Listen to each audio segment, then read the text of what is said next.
Terminando essa série sobre parábolas do reino, a gente vê realmente, a pergunta é como é que nós então vivemos esse reino de Deus? Como é que o cristão vive o reino de Deus já, mas ainda não? Como é que nós transformamos isso em realidade nossa no dia a dia? Como é que as pessoas podem perceber que nós somos embaixadores desse reino no meio da nação brasileira? É alguma roupa que a gente tem que vestir? É algum penteado específico? É alguma coisa que nos identifica exteriormente? Ou é algo muito mais do que só isso? A parte prática do reino de Deus é importante e depende muito de como nos vemos. Qual é a nossa identidade? Porque cada um de nós está conectamos as nossas vidas a alguma visão que nos motiva, que molda a nossa vida, que direciona as nossas decisões, que faz nosso coração pular de alegria ou despedaçar com tristeza os nossos momentos. O ser humano foi criado assim quando Deus nos fez a imagem dele. Fomos feitos para algo mais do que só isso aqui. Precisamos estar conectados com algo maior que você e eu. Jesus identifica isso no Sermão do Monte, no manifesto do reino, e precisamos estar conectados com o reino de Deus. É isso que o ser humano necessita através da salvação de Jesus. Vocês encontraram lá o slide lá embaixo? Desculpa. Tá. Desculpa. Fomos criados para estarmos conectados aos valores, propósitos, alvos, planos, esperança e sonhos de um reino maior do que qualquer um de nós pudéssemos construir sozinho. Na visão mais extensa ou mais grandiosa que pudéssemos imaginar ou sonhar, nem chega aos pés do tamanho e glória das visões e propósitos do reino de Deus. O que temos ouvido mais e mais hoje, parece que o nome que se destaca no mundo todo é o Elon Musk. É um nome que você escuta cada vez mais. E eu admiro a criatividade dele e a visão que ele tem pelas coisas aqui nesse mundo e além desse mundo, né? Mas mesmo esse império ou visão que Elon tem para o mundo nem chega perto do reino que Deus está estabelecendo. Esse reino e como viver nesse reino está bem detalhado no Sermão do Monte que Jesus entrega para seus discípulos e seus seguidores. Mateus 5 a 7 esse manifesto. É onde Jesus expõe tudo o que ele espera para o povo que segue esse reino. Como é viver esse reino de Deus. E hoje de manhã eu quero olhar com vocês só 4 versículos, que destacam muito bem alguns aspectos para nós como discípulos de Jesus Cristo. Se você tem sua Bíblia, quer abrir em Mateus 5. E nós vamos olhar os versículos de 13 a 16. Mateus 5, 13 a 16. Quero ler com vocês, e lendo vocês, alguns de vocês até vão ter isso memorizado, já ouviram falar esses versículos muitas vezes, mas são importantes para nós como participantes desse reino de Deus. Mateus 5, 13 a 16. Começa assim no versículo 13. Jesus falando para eles: vocês são o sal da terra, mas se o sal perder o seu sabor, como restaurá-lo? Não servirá para nada, exceto para ser jogado fora e pisado pelos homens. Vocês são a luz do mundo. Não se pode esconder uma cidade construída sobre um monte. E também ninguém acende uma candeia e a coloca debaixo de uma vasilha. Pelo contrário, coloca no lugar apropriado e assim ilumina a todos os que estão na casa. Assim brilha a luz de vocês diante dos homens, para que vejam as suas boas obras e glorifiquem ao Pai de vocês que está nos céus. Quantos de vocês já ouviram esses versículos serem pregados antes na sua vida? Acho que a maioria de nós já ouvimos essas palavras de Jesus. Mas eu quero que você escute esses versículos pensando no que olhamos nesses últimos meses sobre as parábolas do reino. Pense comigo quão radical é essa passagem sobre o reino de Deus e a nossa parte no trabalho do reino. Eu quero que focamos na metáfora do sal e luz, que Jesus destaca e olha de três formas. Primeiro, essas metáforas são de forma diagnóstico. Eles nos dizem o que está de errado com o mundo ao nosso redor e o que está errado com a cidade de Joinville, onde moramos, onde nós trabalhamos. Segundo, essas metáforas também definem a nossa identidade como filhos, cidadãos desse reino. Quem nós somos nesse mundo? E por último, essas metáforas definem nosso chamado como participantes do trabalho do reino. Olha os versículos 13 e 14 de novo comigo. Vocês são o sal da terra, mas se o sal perder o seu sabor, como restaurá-lo? Vocês são a luz do mundo, não se pode esconder uma cidade construída sobre um monte. Nós já ouvimos muito sobre a importância do sal. O sal faz o quê? Ele preserva, ele além de dar sabor, que eu gosto muito, né? Eu gosto muito de sal na minha comida. A Berê não gosta tanto que eu coloco, mas eu gosto de sal na comida. Mas o que é mais importante do sal é que ele preserva as coisas. Era o principal conservante antes de chegar às geladeiras que nós temos hoje. Ainda vemos isso acontecendo com algumas comidas e em regiões onde a eletricidade e geladeiras não chegaram ainda. O sal está ali para demorar ou prorrogar o estrago e a decomposição da comida. Para que serve a luz? Nós precisamos da luz por causa da escuridão. A luz dispersa a escuridão.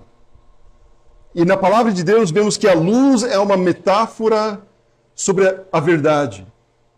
E se luz é verdade, então a escuridão é a mentira ou a falsidade. Agora pense comigo o que está sendo dito aqui. O que está errado com a cidade de Joinville, onde nós moramos? Como você poderia diagnosticar todas as coisas que enfrentamos todos os dias? Começando amanhã, quando você volta para o trabalho, quais são os problemas que nós encontramos moradores dessa cidade? Percebe que as dificuldades, problemas e lutas na cidade são mais profundas do que no nível político, no nível educacional, no nível sociológico ou no nível cultural. São até mais profundos do que no nível econômico. Na verdade, o problema com Joinville se encontra no nível do coração de cada habitante dessa cidade. Pense comigo quando o autor de Hebreus quer falar sobre o poder da palavra de Deus de expor e avaliar o coração. O que ele diz? Hebreus 4:12. Pois a palavra de Deus é viva e eficaz e mais afiada que qualquer espada de 2 gumes. Ela penetra ao ponto de dividir a alma e espírito juntas e medulas. E ele faz o quê? Julga os pensamentos e intenções do coração. Agora, por que o autor de Hebreus aponta essas duas coisas? É claro que não é só isso que o coração faz, a gente sabe disso. Ele aponta essas duas coisas porque essas são as duas funções mais importantes que o coração faz. O coração está sempre pensando, sempre julgando. Como seres humanos, não vivemos pelo instinto. Nós pensamos, interpretamos, concentramos, tentando entender o que é ou como são as coisas. Somos instruídos a desenvolver algum tipo de sabedoria, algum sistema da verdade que define a vida para nós. Nós todos somos seres pensantes.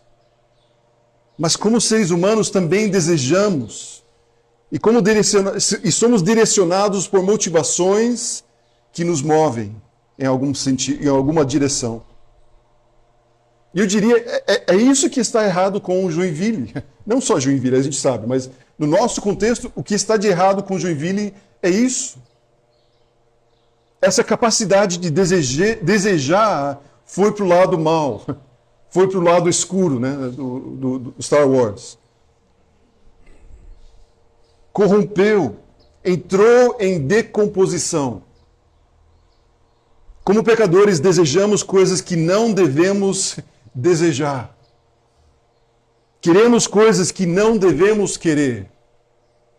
Somos movidos por coisas que não devem nos mover.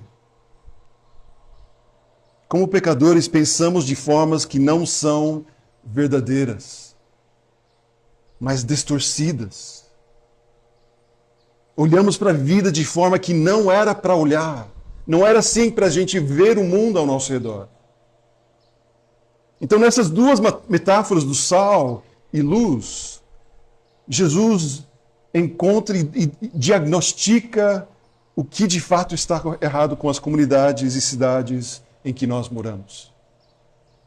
Não é meramente a violência, governos pobres, educação fraca ou problemas econômicos ao nosso redor. E isso tudo parece que é o que as pessoas falam para nós resolvermos. Resolve tudo isso e nós vamos viver em paraíso. Mas nós sabemos que não acontece. Por quê? Porque há algo muito mais profundo que está de errado.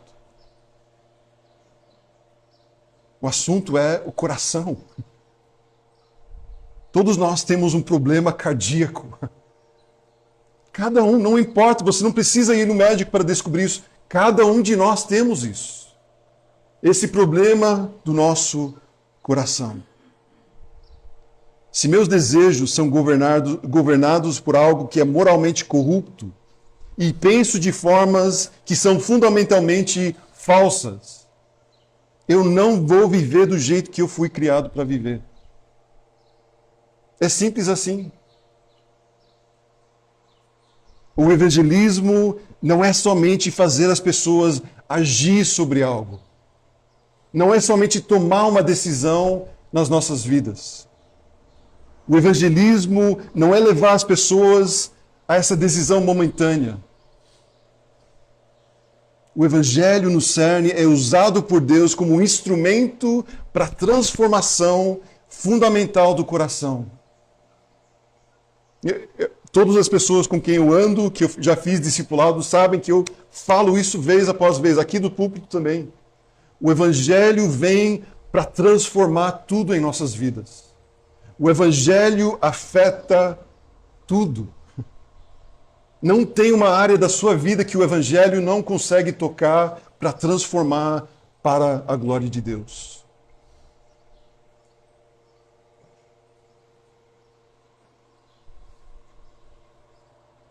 Qual é a brilhante promessa da nova aliança que Jesus nos dá? A promessa da nova aliança é um coração novo. Essa é a parte maravilhosa que Deus promete para nós. Não um coração duro como pedra, mas agora um coração vivo, um coração novo. Qual é o cerne do problema das comunidades que Deus nos chamou para ministrar? A palavra é coração. O coração é o cerne do problema de cada ser humano. Inclusive, o seu pastor. Não tem nenhum ser humano mais avançado nesse caminho. Todos nós somos afetados por esse coração. O pecado nos faz olhar para o que é mal e nos faz ver algo bom nela. O pecado nos faz olhar para o que é falso e nós pensamos que agora é verdade. E assim que as normas e as tradições e as regras são mudadas na história. Nós começamos a olhar para alguma coisa que é ruim, que é mal, e alguém fala, não, isso não é mais mal, e o que acontece? Aceitamos como algo bom e verdadeiro. Isso só é transformado por um ato da graça de Senhor Jesus Cristo em nossas vidas. Que começamos a olhar para o que é ruim, que é mal, e entendemos que é mal e é ruim. Entendemos que a mentira nunca vai ser a verdade, mas sempre vai ser a mentira. Nós existimos para dar a cada pessoa repetidas oportunidades de ver, ouvir e compreender esse evangelho transformador em qualquer lugar. Essa é a nossa missão como igreja. É isso que nós falamos para vocês. É vocês levando esse evangelho para as pessoas e eles verem em você alguém transformado. Essas metáforas não só diagnosticam o que está de errado com o mundo em que vivemos, mas são metáforas que nos identificam como filhos de Deus. Olha Mateus 5,14 novamente. Vocês são a luz do mundo. Não se pode esconder uma cidade construída sobre um monte. Vocês são a luz do mundo, gente. Percebe que Jesus não está dizendo, vocês devem ser a luz. Ele está dizendo, vocês são a luz do mundo. Nessa frase, Jesus está dando o nome e identidade dele a nós. Quem é a luz do mundo? Quem nós sabemos que é a luz do mundo? João 1:9. No princípio é aquele que é a palavra, até cantamos um pouco sobre isso. Ele estava com Deus e era Deus. Versículo 4. Nele estava a vida e esta era a luz dos homens. A luz brilha nas trevas e as trevas não a derrotaram. Surgiu um homem enviado por Deus chamado João. Ele veio como testemunha para testificar acerca da luz, a fim de que por meio dele todos os homens crescem. Ele próprio não era luz, mas veio como testemunha da luz. Estava chegando ao mundo a verdadeira luz que ilumina todos os homens. João está declarando aqui que Jesus Cristo é a luz do mundo, o qual João Batista testemunhava. Então, o que Jesus está dizendo no nosso texto em Mateus? Eu sou a luz do mundo, mas agora vocês também são a luz do mundo.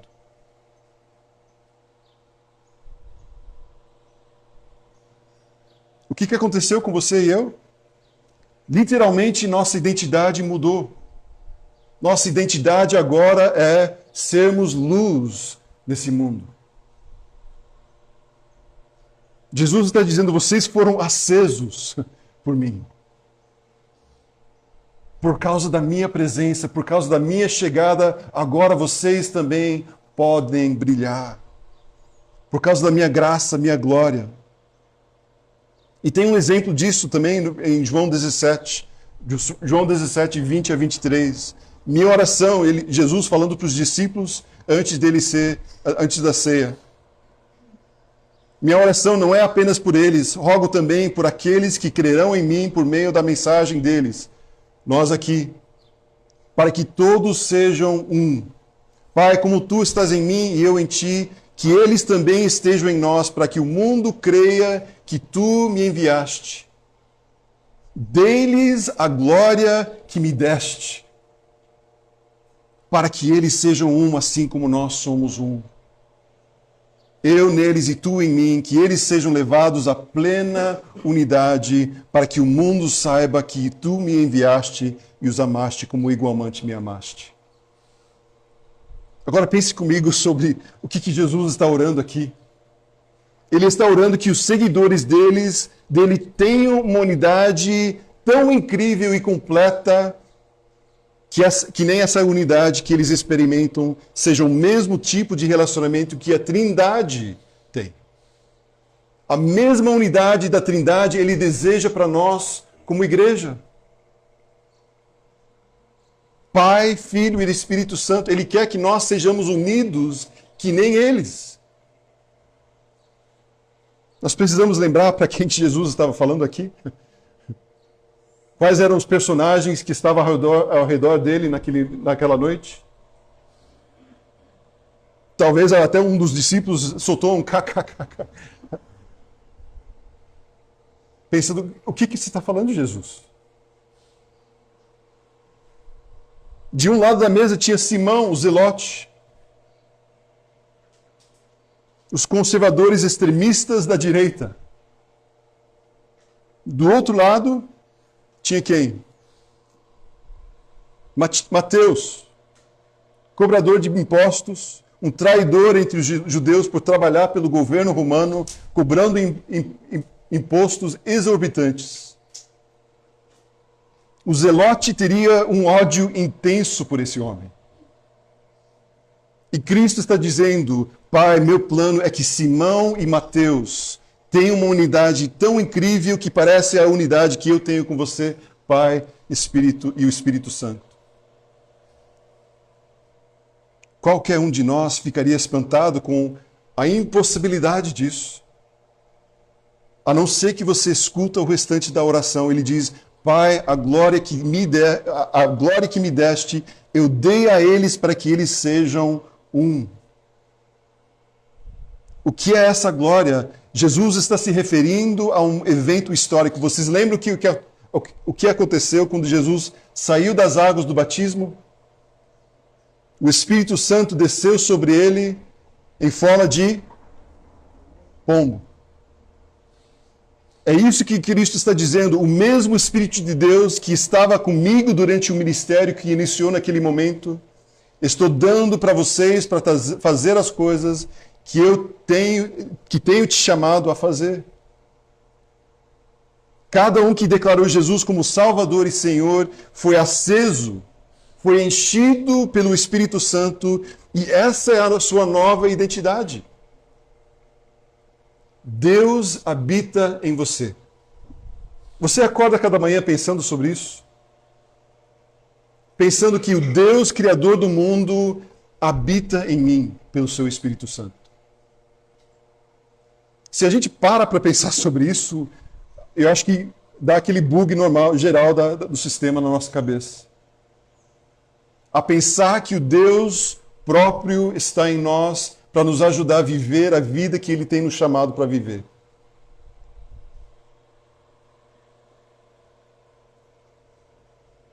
Essa é a nossa nova identidade em Cristo. Fomos acendidos, ligados pela glória dele. Não adianta o Jay querer ser salvo e se submeter a Jesus sem mudar, sem deixar minha antiga identidade na carne. Foi por isso que temos o batismo, que provavelmente a gente vai ter nesses próximos semanas, meses. E quem quiser ser batizado, vamos tomar essa decisão, esse próximo passo. Mas o batismo é exatamente isso. Eu morrendo para o velho eu, a minha carne, e me levantando como a minha nova identidade em Cristo. O antigo Jay morreu quando eu desci nas águas e o novo Jay em Cristo subiu das águas. Você acredita que o Espírito Santo, o mesmo que desceu sobre Jesus para ele iniciar o ministério dele, está em cada um de nós hoje? Você acredita nisso? É interessante também que Jesus não diz para os discípulos, agora, semana que vem, nós vamos ter um curso sobre como ser luz. Dá seu nome para o Pedro, ele está fazendo uma lista, e daqui a algumas semanas a gente vai iniciar o curso e vocês vão, depois de 3 meses de curso, daí vocês vão sair e vocês vão prontos para ser luz. Nós temos alguns livros que você precisa ler antes. Depois disso, vocês têm que passar por uma sabatina dos líderes, ver qual é o seu brilho de luz, e daí vocês vão se formar. Ele começa com a declaração incrível: vocês são a luz do mundo. por causa do que eu fiz.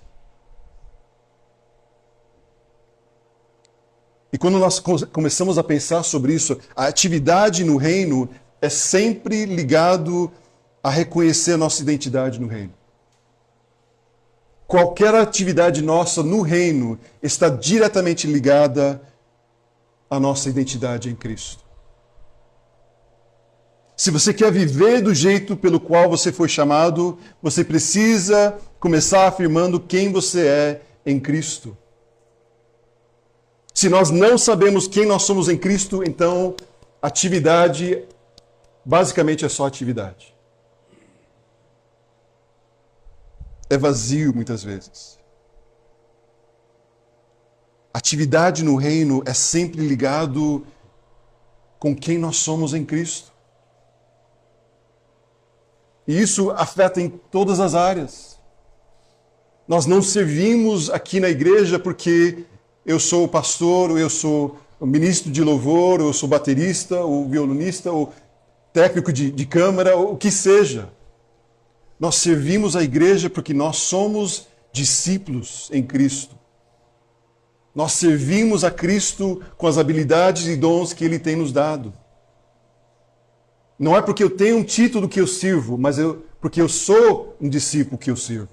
E há uma grande diferença isso. Eu não sirvo com as crianças porque eu sou uma professora das crianças. Eu sirvo porque Jesus nos chamou a servir.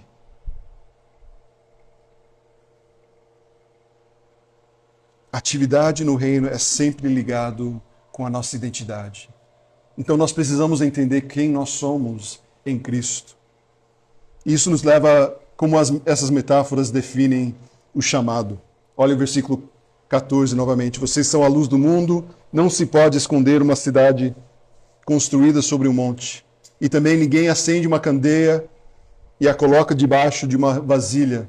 Pelo contrário, coloca no lugar apropriado e assim ilumina a todos os que estão na casa. Assim brilha a luz de vocês diante dos homens para que vejam as boas obras e glorifiquem ao Pai de vocês que está nos céus. Versículo 15 nos introduz um exemplo irracional para qualquer um. Por quê? Não faz sentido algum você acender uma luz e daí você pega um pano e cobre a luz. Ou você, como pai, né? Você entra num quarto e liga a luz, mas sai do quarto e não faz nada fecha a porta. Você acende uma lâmpada porque você precisa de luz e você coloca em um lugar para brilhar mais. Isso faz sentido. E Cristo completa, assim brilha a luz de vocês diante dos homens, para que vejam as suas boas obras e glorifiquem ao Pai de vocês que está nos céus. Percebe que o brilho dessa luz não está conectado primeiramente com as coisas que você vai falar, mas as coisas que você vai fazer. A identidade antes da nossa atividade. Entende que se formos acesos pelo caráter de Cristo, então o chamado aqui é viver ou demonstrar esse caráter. Vive uma vida de amor. Vive uma vida de misericórdia, de graça, de sacrifício, de serviço. Vive esse tipo de vida onde Jesus tem colocado você. Todas essas coisas estão em falta no nosso mundo. Joinville precisa de amor. Joinville precisa de pessoas que doam suas vidas. Joinville precisa de pessoas que servem um ao outro, sem esperar nada em troca, que ajudam um ao outro, que são pacientes um com o outro, especialmente no trânsito. O chamado não começa como uma mensagem para proclamar primeiro, mas o Evangelho transformando e sendo vivido diante das pessoas. O que nós proclamamos do Evangelho deve ser enraizado na vida que estamos vivendo em Cristo. Cristo não somente veio com a mensagem, Cristo veio e o que Ele fez? Ele deu a sua vida. Esse é o chamado para nós também. Talvez, infelizmente, para muitos de nós, a gente acha, não, Deus nos chamou para a vida eterna. Não. Deus nos chamou para entregarmos a nossa vida a Ele. Ele que decide como e quando vai usar a nossa vida da forma dele. E isso talvez nos cause um tremor. Mas se nós somos luz, não escolhemos aonde nós brilhamos. Deus nos coloca no lugar certo para brilharmos a sua luz. Cristo não somente veio com a mensagem, Ele deu a sua vida para nós. Temos que mudar nossa forma de pensar e ver as coisas. Devemos encontrar alegria quando precisamos demonstrar misericórdia. Devemos nos alegrar em mostrar amor por alguém que não merece o nosso amor.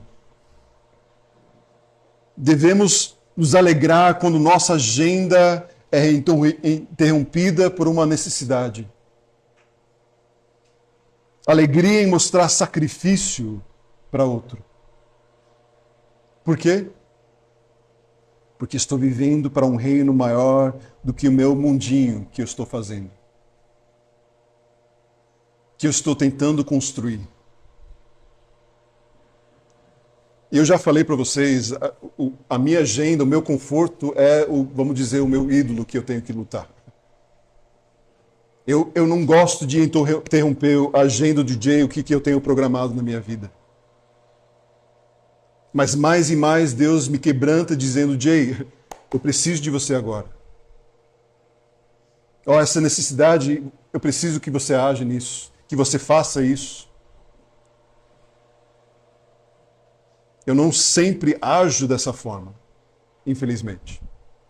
Às vezes o velho Jay tenta se levantar novamente e diz, não, deixa para lá. Não precisa brilhar nesse momento, não. Deixa, outra pessoa vai brilhar. Então é uma mudança para nós diariamente. É uma mudança que leva a nossa vida toda. Nós precisamos ter essa visão sobre interrupções ou necessidades que aparecem diante de nós. Porque Jesus nos chamou para ser luz, para que todos vejam Ele em nós. E se Ele está interrompendo a nossa agenda, nossa rotina no dia a dia, é porque Ele quer se mostrar para alguém.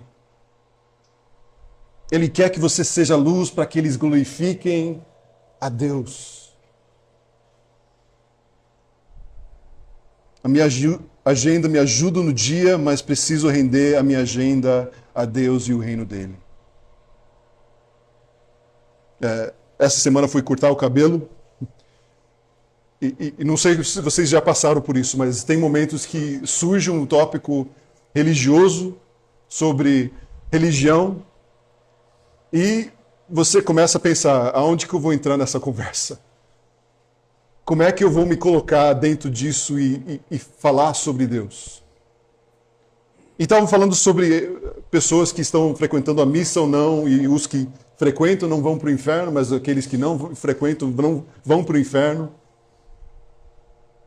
E no fim o barbeiro me perguntou, o que você acha sobre isso? E tive um momento de, para ele, falar um pouco do que eu vejo na graça e na misericórdia de Deus sobre nós.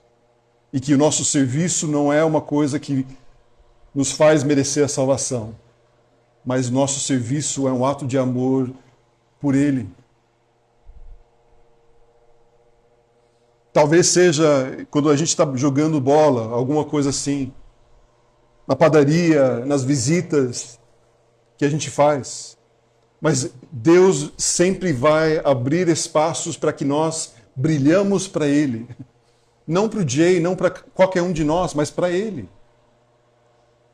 E temos que estar pronto para atender esse chamado em nossas vidas. Que Deus me perdoa quando não vejo ou faço isso. Que eu talvez desvie o olho para não ver, talvez.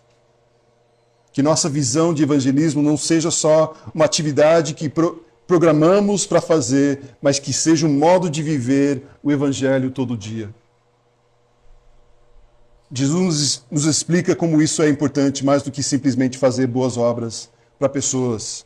Ele diz no versículo 16, assim brilha a luz de vocês diante dos homens, para que vejam as suas boas obras e glorifiquem o Pai de vocês que está nos céus.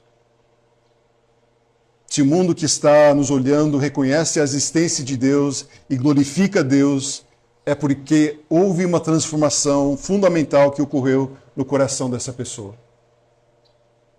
Porque o ser humano normal não glorifica Deus. Qualquer um que não conhece ou que não tem Ele, não glorifica Deus. Qual é o centro, o principal problema do coração que identificamos, que esse texto diagnostica? O centro da corrupção moral e falsidade que cobre a cultura humana é uma negação funcional da existência de Deus. Salmo 14, versículo 1. Diz o tolo em seu coração, o que ele diz? Deus não existe. Corromperam-se e cometeram atos detestáveis, não há ninguém que faça o bem. Se isso não é um diagnóstico da nossa cultura hoje, eu não sei o que é. Fala exatamente o que muitos acham hoje em dia. Esse é o chamado. Vivendo em Cristo e como Cristo.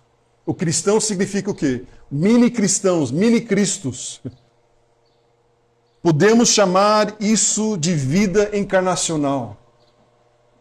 Que nossa vida confronta essa negação funcional de Deus e pessoas são confrontadas com ações que não são intuitivas para eles. Eles refletem sobre a misericórdia que foi demonstrada a eles. Por que as pessoas se preocupam comigo? Eles refletem sobre o amor.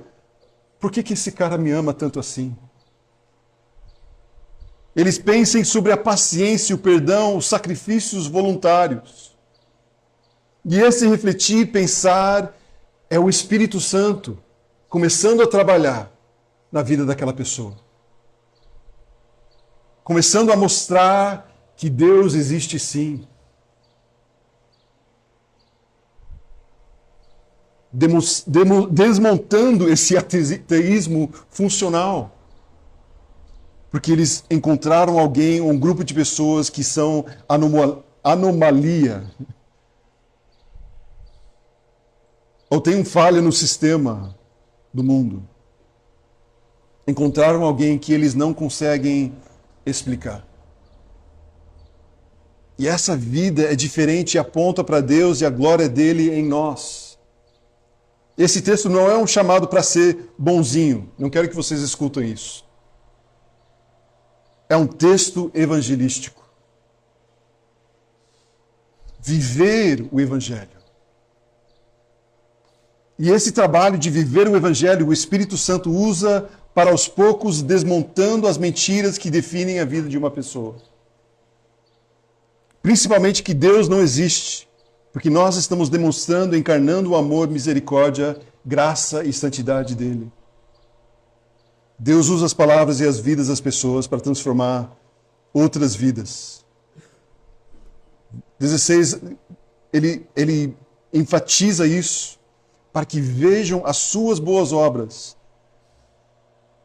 e dizem, que cara legal esse. Que moça gentil. Não. Mas vejam as suas obras e eles glorifiquem a Deus pelo que você fez. Que está nos céus. Cada vez mais isso deve nos alegrar mais e mais. Se isso não te alegra ou te anima de ser luz no mundo, então é bem provável que você está buscando outro reino. Que no seu coração está dividido. Que o seu coração ainda está almejando e desejando as coisas desse reino.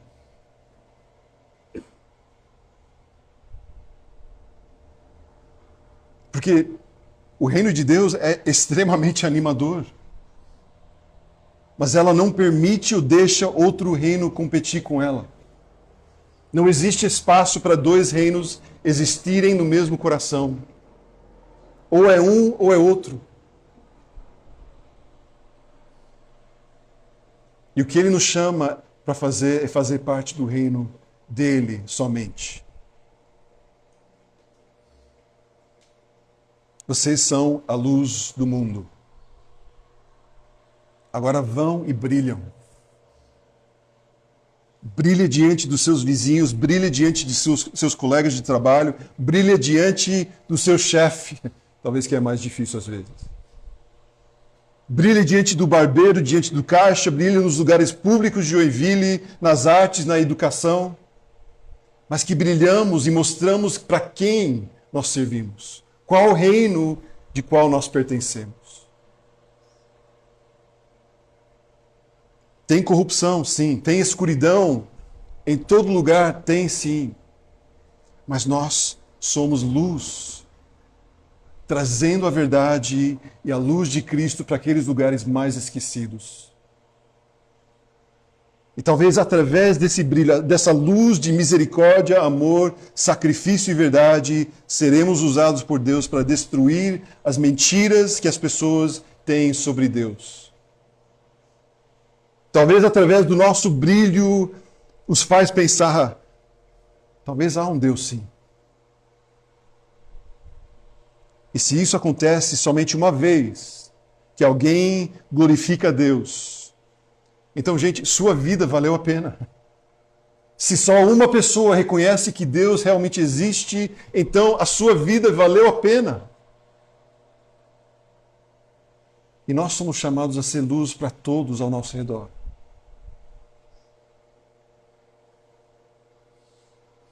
Para que Ele seja glorificado. Terminando essa série sobre reino. Eu sei que ainda tem muitas perguntas que a gente pode fazer sobre como é esse reino. Mas eu entendo que o Sermão do Monte que Jesus nos entrega, a parábolas de capítulo 13 de Mateus, a gente entende bem o que Ele está nos chamando a fazer. É vivermos essa mesma fé que nós temos em Cristo. Viver o Evangelho diante dos homens. Porque é isso que o mundo quer. É isso que a igreja quer. Não queremos pessoas que só falem, que só dizem coisas bonitas, mas queremos pessoas que dizem e vivem a mesma coisa. Que mostrem o amor genuíno, não só por palavras, mas por vidas.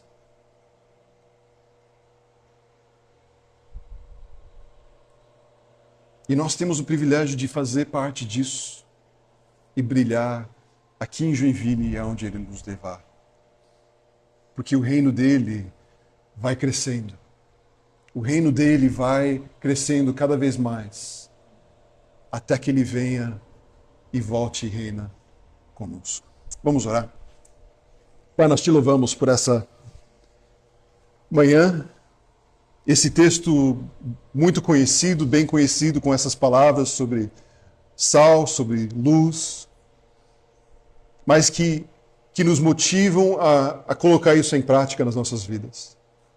Nos mostra como é a nossa sociedade, como é esse mundo que vivemos. Nos mostra quem nós somos em Ti como luz e nos chama para uma ação de brilharmos, Pai. De sairmos aqui com o Evangelho em nossas vidas, levando esse Evangelho aonde nós formos. Brilhando para Ti em todo e qualquer lugar que o Senhor nos levar. Pai, nós não sabemos quais serão os desafios, não sabemos quais são as consequências dessas ações. Mas não existe outra opção, Pai. Se nós te declaramos como Salvador e Senhor das nossas vidas, então só há um reino para nos submeter e viver pelo resto das nossas vidas. Que nós, como igreja aqui em Joinville, que o Senhor cada vez mais nos firme na nossa identidade em Ti. Que isso não seja um reino dividido em nós, mas um reino que é vivido na carne. Que é demonstrado através das coisas que falamos, mas também fazemos. Que essa rua, as pessoas vejam um brilho diferente dessa comunidade aqui. que eles percebem pessoas diferentes desse mundo. Não para a nossa glória, mas somente e unicamente para que eles glorifiquem a Deus e dizem, existe sim um Deus que me ama e que morreu por meus pecados. Usa, Pai, nessa semana, nas conversas que teremos, nos contatos que nós vamos fazer, para que entendemos e discernimos aonde o Senhor está nos levando em tudo isso. Em nome de Jesus que eu oro. Amém.